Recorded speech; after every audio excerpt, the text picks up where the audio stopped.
Welcome to the Open to Hope Show. I'm your host, Dr. Gloria Horsley, with my daughter and co-host, Dr. Heidi Horsley. Heidi. We have got a great show today because we have so many people who ask us, what do we do with the clothes? What do we do with the things? And of someone who has passed away in our family. And, what do we do? So we're going to talk about when do you clean out the closet and what do you do with this stuff? Now, I'm going to start out showing you a couple of guys that used to be my son many years ago, his football jacket, and this was his Lacoste shirt.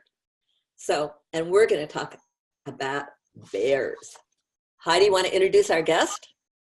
Sure, Mom. Our guest today is Carrie Pike, and she is the creator of Carrie Bears, and you just saw those incredible bears that used to be my brother's clothing. She's founded a company, and she's passionate about helping others through their grief process by making bears out of loved ones' clothing. And I actually got a New York Jets bear because my brother wore the New York Jets sweater everywhere and was an avid football player.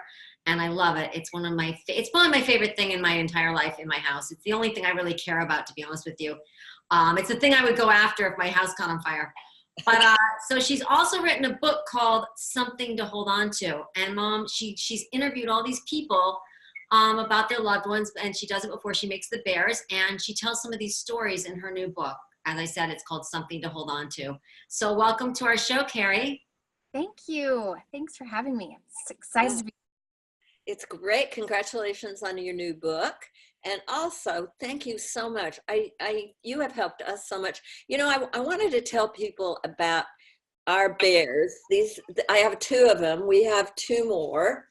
And I got one. This guy was my son's Lacoste shirt he wore, and this was his football jacket. It was 30 years later, and it was Christmas Day. And we had opened all of our gifts, and I was in California for Christmas, my parents, and my mom handed my sister and I these big boxes. We had no idea what they were. We opened them up, and there were the bears, and there were my brother's clothes, and we burst out crying. And my mom was, I think, really overwhelmed. She's like, "Whoa!"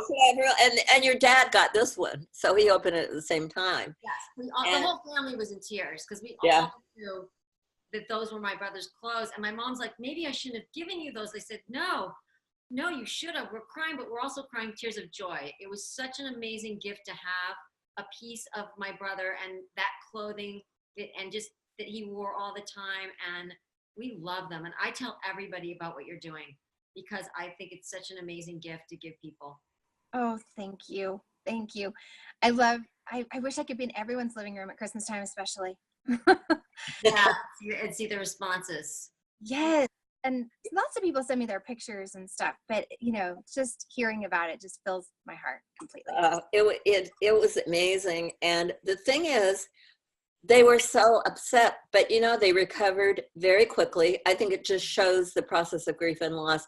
You don't ever want to forget them. You don't ever want to not be touched by special things that come up, but you recover faster. We went on to have a great day, right, Heidi? Absolutely, yes. Like you said early on, it would have been very hard for me, but I saw it and I cried, but I cried because I was so happy that he had been in my life. I cried that he had died, and I cried that he had lived. It was everything. So It was a bittersweet thing. And like I said, that bear is such an important part of my life now. I love having that bear. Well, I think it is important for people to stop and think right now. You don't have to clear out everything in the closet. We had those things. We had like 4 shirts for 30 years. And we finally decided, I was looking at them and thinking, and then I heard about Carrie and I thought, whoa, that's something that could happen. And so it's never too late.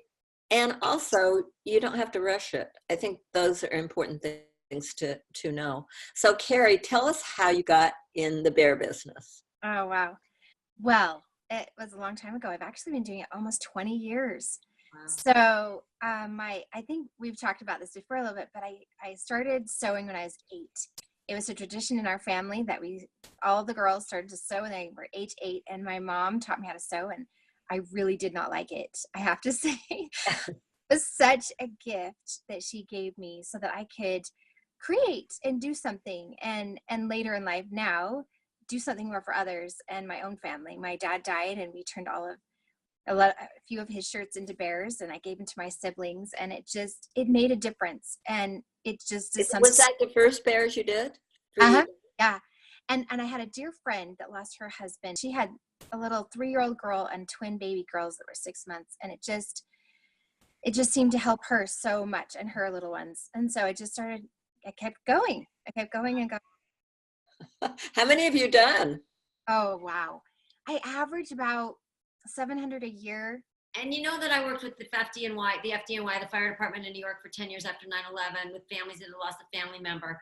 Tell us about making bears for the 9/11 FDNY. Right after 9/11, as everyone knows, everyone wanted to do something to help out. And I was on the board up at the University of Utah, the Caring Connections, and they were the ones that just said, we should do this. And I was a little hesitant because there was a lot of bears to make, unfortunately, with all those firefighters that had been lost. But we forged ahead and found the right connections with the right fabric. We couldn't use their actual shirts. It just was a little bit too crazy to be able to do that. So we got bolts of fabric that were used to make their shirts and their official patches. We started making a whole bunch of bears, 412 in all that turned out. Wow. That's incredible. We were able to actually go back that Christmas, so just 4 months later, a few of us, and deliver them to a house and their families. And it was unbelievable, the feeling just to be able to do something, and they were so appreciative. So it was really good. Tell us one of your favorite stories from your new book. Oh, wow. I love them all, right? Because they just mean so much.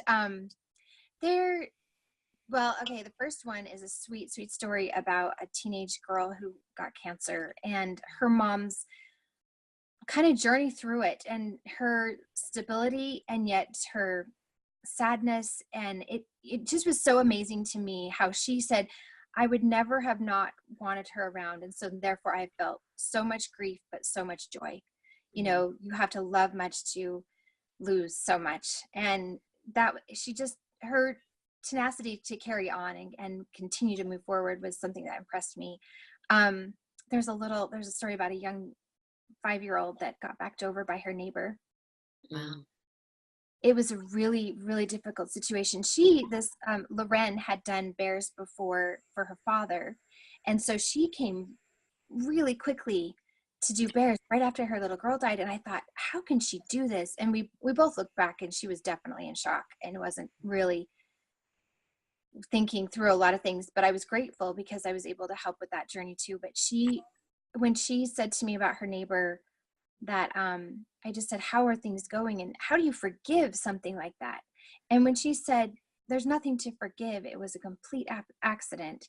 That's when I was like, wow, amazing. These people are amazing. And then anyway, there's all kinds of stories. Tell us, how do you think that it helps people find hope in having these bears? And what's your take on this whole thing? Oh, wow. Yes. You know, it's unbelievable how many people have sent me some little note or a card in the mail or an email who have not been able to grieve the way they thought they could grieve until they're holding something that is so tangible. I just recently, in fact, a month ago, had a lady out of a funeral home in Kentucky, and her mom had not cried. And it had been 9 years that her dad had been gone. And she sent me in her dad's pajamas, her dad's flannel pajamas, and said, hoping this will be something that will help my mom. Anyway, she gave it to her for Christmas just this last, month. And she sent me the sweetest email and said, my mom has not cried until now. She's like, I put this bear in her arms and she started to sob. And I thought, if that's something that can help let some of it go, be able to, hold on to something so that you can let some of the feelings go, I think it gives me great joy to be able to. Carrie, I think it lets some of the feelings go in, and I also think it helps people feel closer to the person that died when they're hugging the bear. Absolutely. Absolutely. It's been a sweet journey. Mm-hmm. It's been amazing. I mean, there's so many stories to tell. But yeah. People. It's the gift that keeps on giving. Absolutely. You know, I had to laugh because here's Scott's bear, and I don't know if people can see it, but it has stains on it. And I had to laugh because those are the stains he had on his shirt. Right.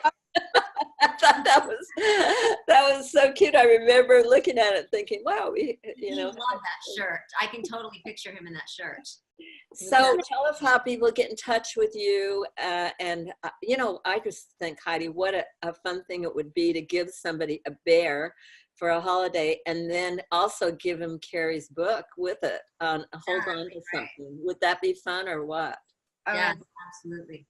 Yeah. And how do people find you? What's your... My website, carriebears.com. It's CARRIE bears.com. I'm available on Facebook and Instagram also, Carrie Bears 99 on Instagram, because that's when I started. It was 1999. I can't believe it already. And my book is also available on the website, as well as the bears. You can order just right online. It's so interesting to see the different types of fabric that comes in. I don't think I've ever done the same bear twice. A World War II duffel bag. So I'd never really done a bag before. I'd done several uniforms, but it came in and it was all stenciled, you know, like they did. They stenciled their name or stars or whatever. Well, it also had a picture of a lady. And her name, Mabel. But the instructions that the order said, you know, please include the stars and the name, but do not include Mabel. So, Mabel, because I thought, here's this man has slung his whole life over his back through the whole war, and Mabel has supported him and everything, and I don't even get to use Mabel. Come on. And so I called her and I said, you have to tell me what's going on with Mabel. And she said, well, this is for my grandmother, and my grandmother's name is not Mabel. And